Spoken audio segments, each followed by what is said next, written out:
डी.एड.के academy एक free educational channel है जिसका उद्देश्य ऐसे लोगों की सहायता करना है जिनके पास समय या संसाधनों की कमी है, लेकिन जो पढ़ना चाहते हैं और अपने दम पर आगे बढ़ना चाहते हैं। हम ऐसे छात्रों को एक ऐसा मंच प्रदान करना चाहते हैं जहां सभी लोग अपनी पढ़ाई पूरी कर सकें, सशक्त बनें और जीवन में आगे बढ़कर समाज को और बेहतर बना सकें। यही हमारी इस राष्ट्र देवता के प्रति सच्ची श्रद्धांजलि है।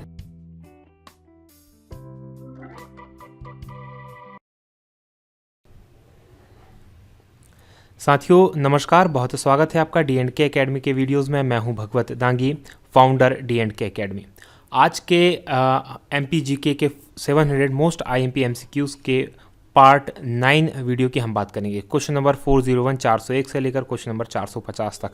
तो बहुत ध्यान से इन वीडियोस को और इस पूरी सीरीज़ को आप देखें, क्योंकि हमने काफ़ी सारे और फैक्ट्स को भी इसके अंदर क्लियर किया है। आपकी जो कन्फ्यूज़न है उनको दूर करने की कोशिश की है और इसको हमने बनाया है 100% एक्यूरेट। बहुत हाई लेवल पे इसको जब जांचा है उसके बाद ही हम आपको फैक्ट्स बता रहे हैं। तो बहुत ध्यान से इन वीडियोस को आप देखें। चलिए शुरू करते हैं हमारा वीडियो।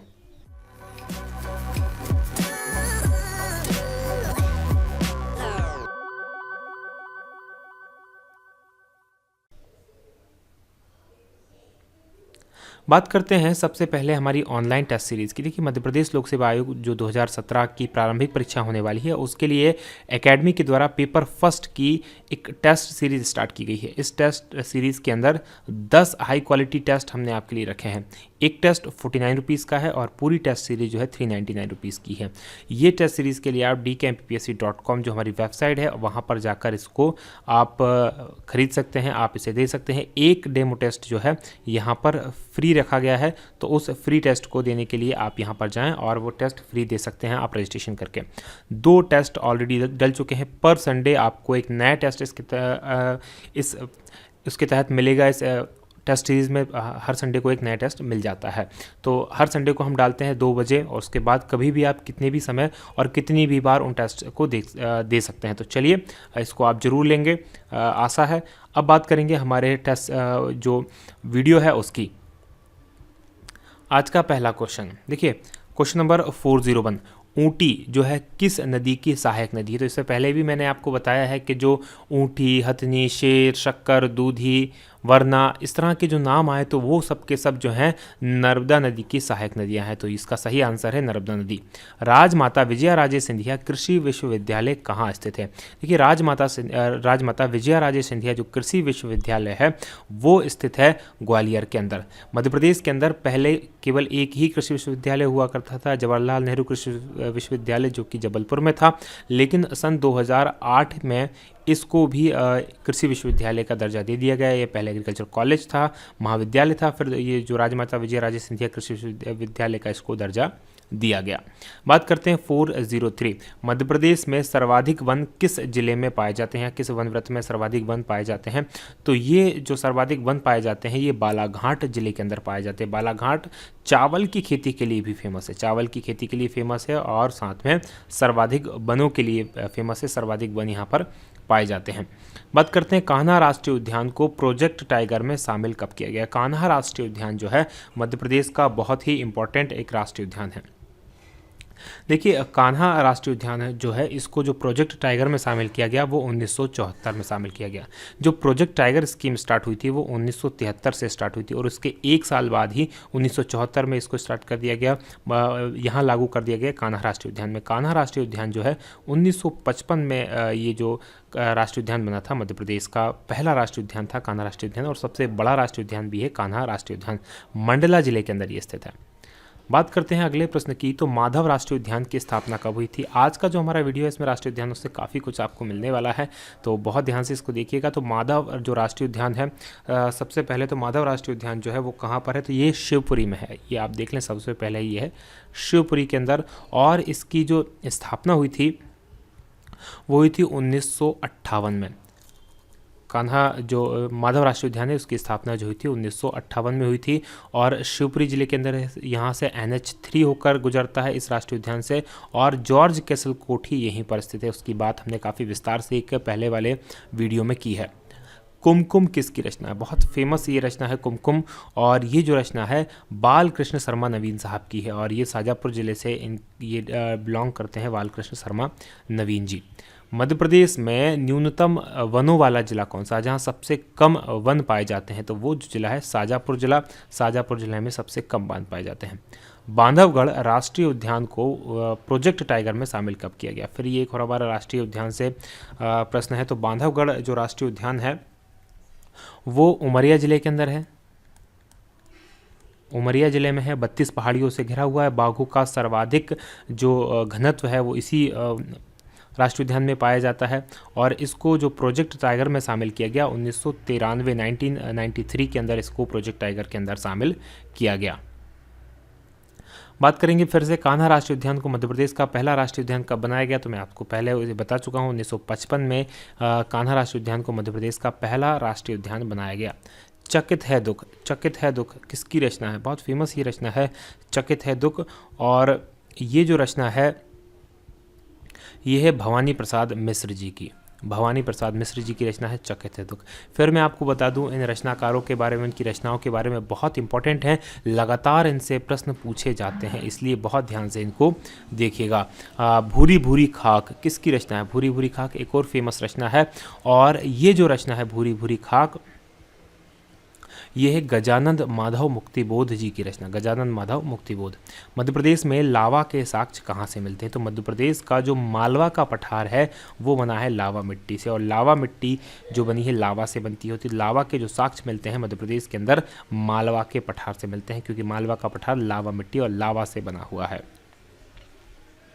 बात करते हैं अगले प्रश्न की। तो क्वेश्चन नंबर 413 पुनासा किस नदी के तट पर स्थित है? पुनासा बहुत फेमस जगह है पुनासा डैम के नाम से और यहाँ पर जो नर्मदा घाटी विकास योजना है उसके तहत डैम बनाया जा रहा है, बांध बनाया जा रहा है जिसका विरोध मेघा पाटकर और उनकी पूरी टीम कर रही है पर्यावरण के लिहाज से और वहाँ के विस्थापितों के लिहाज से।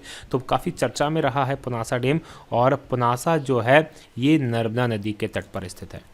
नर्मदा नदी के तट पर।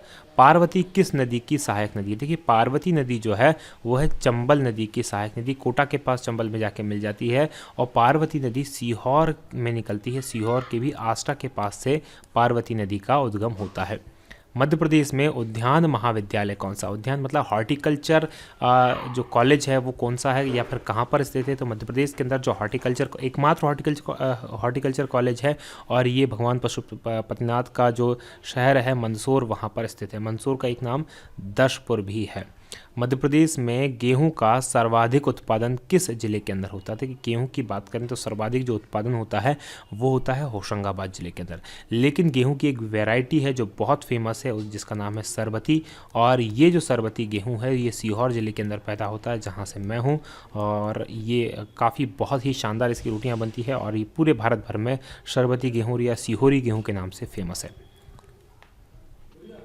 बात करते हैं अगले क्वेश्चन नंबर 417। मध्य प्रदेश में भिलाला वनोपज कहाँ से एकत्रित की जाती है? देखिए भिलाला जो है एक प्रकार की वनोपज है और ये जो मध्य प्रदेश में एकत्रित की जाती है ये की जाती है छिंदवाड़ा डिस्ट्रिक्ट से। बालाघाट चावल के लिए फेमस, उज्जैन सोयाबीन के लिए फेमस, होशंगाबाद गेहूं के लिए फेमस और छिंदवाड़ा फेमस है भिलाला के लिए। भिलाला एक जनजाति भी है, जो भील है उनकी एक उपजाति भी है, लेकिन यहाँ एक वनोपज की बात कर रहे हैं। मध्य प्रदेश का सबसे बड़ा राष्ट्रीय उद्यान कौन सा है? फिर से राष्ट्रीय उद्यान से प्रश्न है। तो कान्हा राष्ट्रीय उद्यान जो है मध्य प्रदेश का सबसे बड़ा राष्ट्रीय उद्यान है।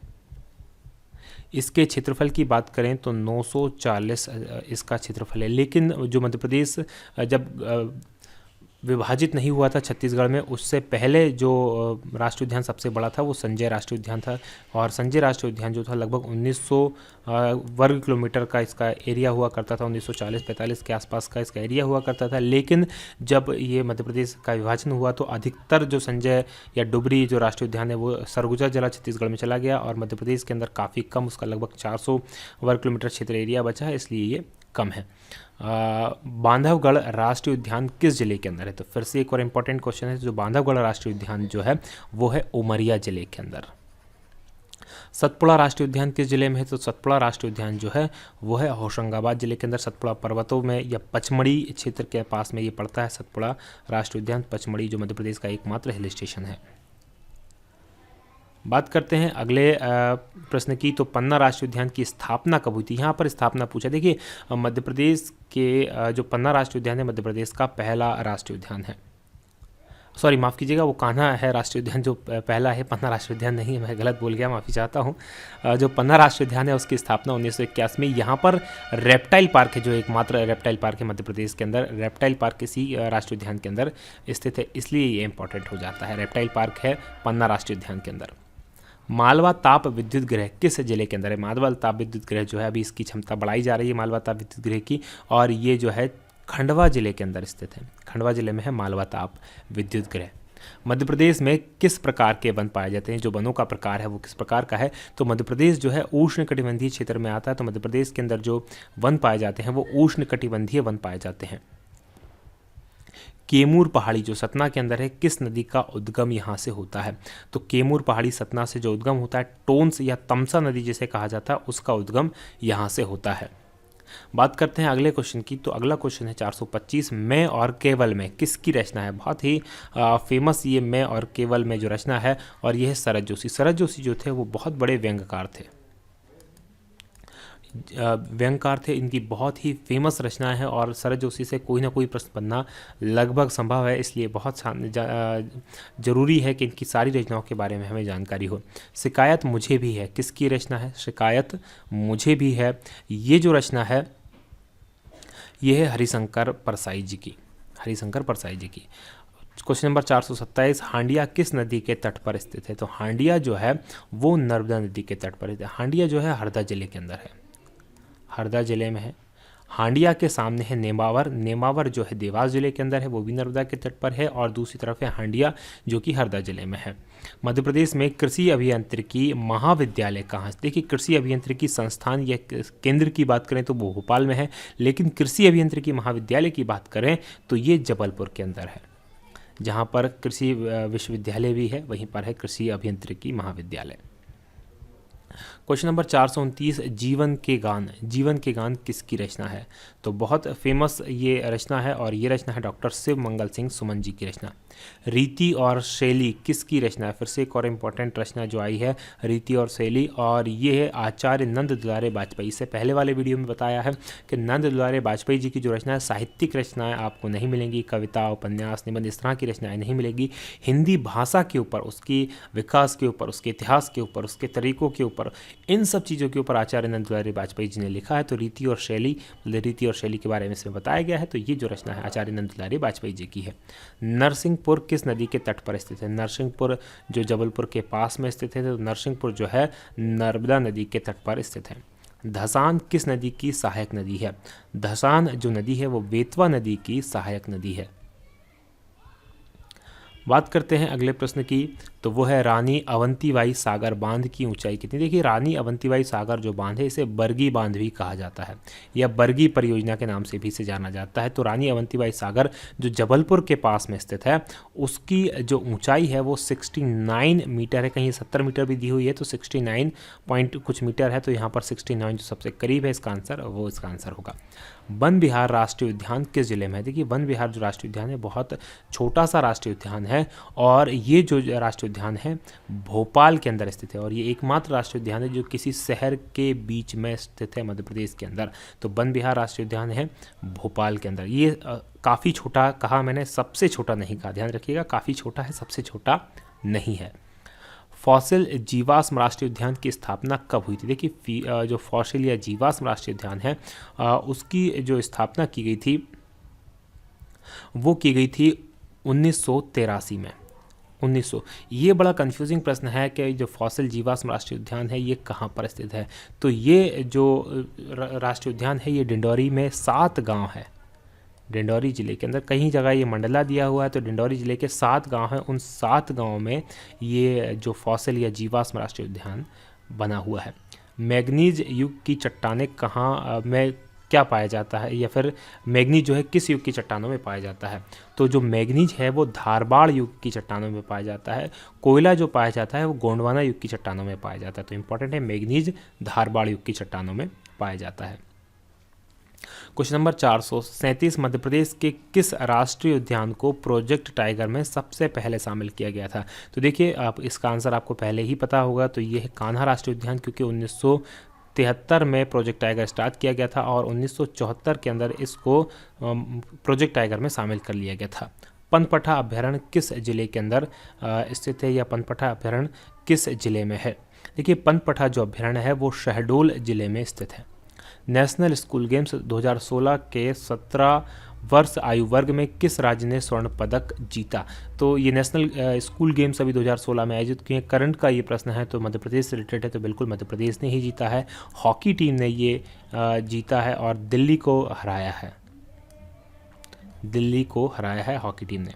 मध्य प्रदेश में आपदा प्रबंधन संस्थान कहाँ है? तो मध्य प्रदेश के अंदर जो आपदा प्रबंधन संस्थान है वो भोपाल के अंदर है। बात करते हैं 441, राणा प्रताप सागर बांध की ऊंचाई कितनी है? तो महाराणा प्रताप सागर या राणा प्रताप सागर की नाम भी है इसका। ये जो स्थित है ये चंबल नदी पर बना हुआ है, चित्तौड़गढ़ राजस्थान के अंदर, और ये मध्य प्रदेश और छत्तीसगढ़ की संयुक्त परियोजना है। ये 3 उन बांधों में से गांधी सागर बांध जो मंदसौर में है, कोटा बैराज जो कि, या जवाहर सागर बांध जो कि कोटा में है, और राणा प्रताप सागर बांध जो चित्तौड़गढ़ में है। तो इसकी अगर ऊंचाई की बात की जाए तो इसकी ऊंचाई जो है 54 मीटर, इसकी ऊंचाई राणा प्रताप सागर बांध की जो ऊंचाई है 54 मीटर है। मध्य प्रदेश में किस प्रकार की जलवायु पाई जाती है? तो मध्य प्रदेश के अंदर जो जलवायु पाई जाती है वो मानसूनी प्रकार की जलवायु पाई जाती है। जलवायु का एक प्रकार है मानसूनी, और ये मध्य प्रदेश के अंदर पाया जाता है। बात करें 443, तिलिस्म किसकी रचना है? तो तिलिस्म एक फेमस फिर से रचना आ गई हमारे बीच में, और ये शरद जोशी जी की रचना है तिलिस्म। काफ़ी शानदार व्यंग्यकार रहे हैं शरद जोशी जी। वनवासी किसकी रचना है? तो वनवासी जो रचना है ये माखनलाल चतुर्वेदी जी की रचना है। माखनलाल चतुर्वेदी जिन्हें एक भारतीय आत्मा के नाम से जाना जाता है।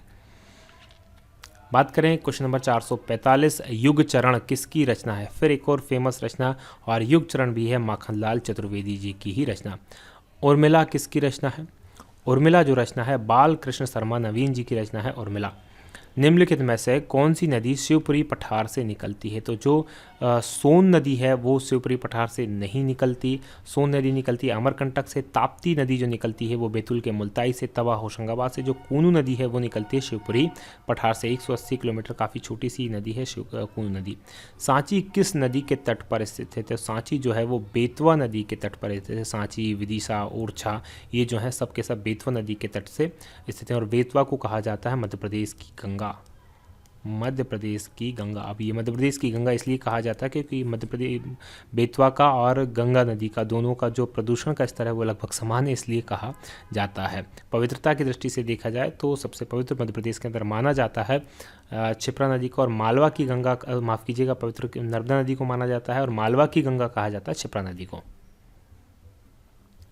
मध्य प्रदेश में सर्वप्रथम सूती कपड़ा मिल कहाँ स्थापित की गई थी? तो मध्य प्रदेश के अंदर जो पहली सूती कपड़ा मिल स्थापित की गई थी वो की गई थी बुरहानपुर में स्थापित। बुरहानपुर के अंदर स्थापित की गई थी पहली सूती कपड़ा मिल।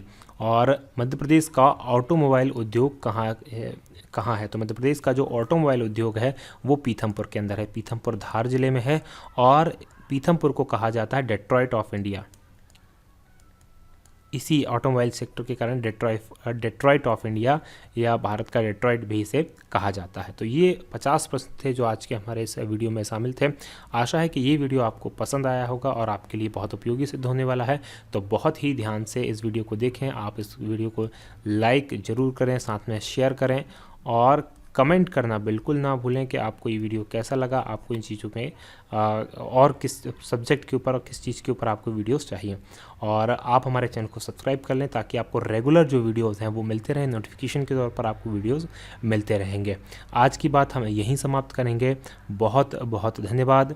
जय हिंद, जय भारत।